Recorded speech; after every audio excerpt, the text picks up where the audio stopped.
And now, aviation weather around Alaska. Hello, I'm National Weather Service meteorologist Peter Chan with your Alaska Aviation Weather Outlook on this Friday, April 25th, 2025. And this outlook will be for the weekend, Saturday and Sunday, but to preface things, as of this later Friday morning, we have an area of low pressure passing through the lower bearing on the north side of the eastern Aleutians. This low will gradually just kind of curl back to the north and northwest through the course of the weekend. It's going to spread a frontal system that has some wet snow and rain up along the southwest coast, on up into the southwest interior, and then northward along the west coast. We'll see an area of wet snow, nothing particularly heavy, mainly light wet snow, lower Yukon and especially across Norton Sound, Seward Peninsula, Kotzebue Sound, Bering Strait to St. Lawrence Island as we go through late Friday night and into Saturday morning. The best chance for adverse conditions, there is a winter weather advisory for St. Lawrence Island for pre-dawn hours of Saturday morning into early Sunday. Maybe an inch or two of snow with 40-mile-per-hour winds could reduce visibilities there down to a half mile at times. But definitely lower ceilings, visibilities in that areas of snow and fog along the west coast Saturday morning. We also find some pockets of IFR inner channels in the intercoastal mountains of the Panhandle, down along the Alaska Range, especially the eastward-facing slopes, and up in the central portion of the North Slope. For Saturday afternoon, with the daytime heating, we find that the ceilings rise a bit, and we might see some partial clearing in areas. So improving conditions expected across the Panhandle Saturday afternoon and for Saturday night.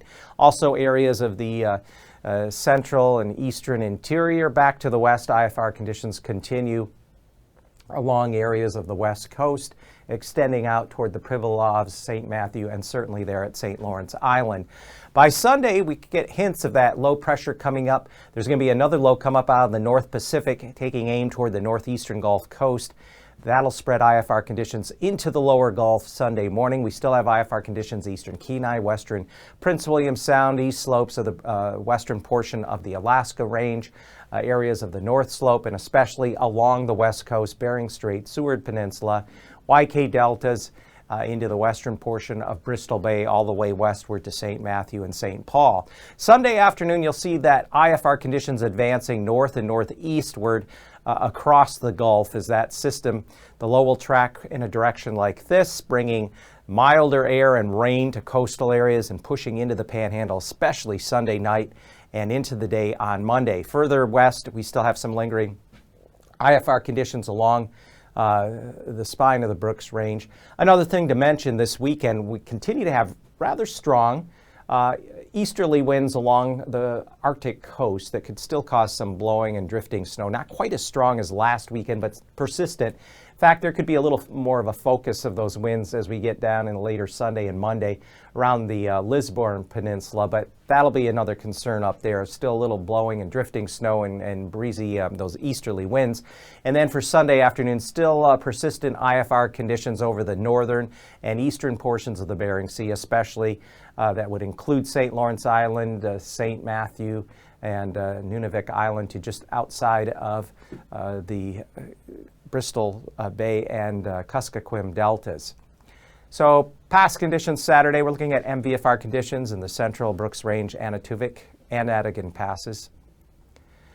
Lake Clark and Merrill, those eastward-facing slopes of the west arm of the Alaska Range, IFR, we have a front that's going to be lifting that into that area with some moisture and weakening. So IFR expected there Saturday. Same thing, Rainy Pass, IFR conditions.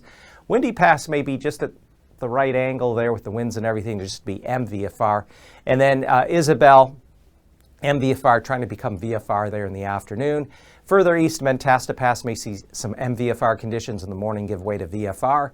Tanita Pass should generally be just kind of in and around, right around MVFR for the day. And then further south, Portage Pass will see IFR conditions, especially as you get out there into the western portion of Prince William Sound. Try to become MVFR.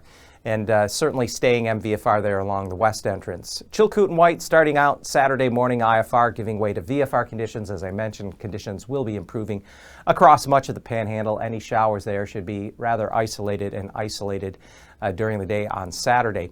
So freezing levels at the surface run through the central Bering between St. Matthew, St. Paul, come inland up into the Kuskokwim River Basin and the lower Yukon, and then down in through Cook Inlet and then across the northern Gulf Coast into the inner channels of the Panhandle. Freezing levels aloft do bump upwards of 2,000 and 4,000 feet across the Gulf to 6,000 feet there southwest of Haida Gwaii. So as this trough works its way northward and kind of weakens, there is a slightly warmer air aloft. With the precipitation areas that lag, let alone where you have clouds that are a little thicker, whether or not they're producing precipitation or not, the fact of the matter is you get up above 6,000 and 8,000 feet here western into the lower Gulf. There could be some moderate icing back to the west where we have that front with a mix of some wet snow and rain pushing into the southwest interior and across the upper half of the Alaska range. We're looking at some moderate icing potentially in those clouds above 4,000 and 6,000 feet. And then back up here, the area of wet snow that'll be crossing up through the Seward Peninsula, Kotzebue Sound back towards St. Lawrence Island. We'll find moderate icing above 4,000 feet. So the upper level jet stream winds 30,000 feet.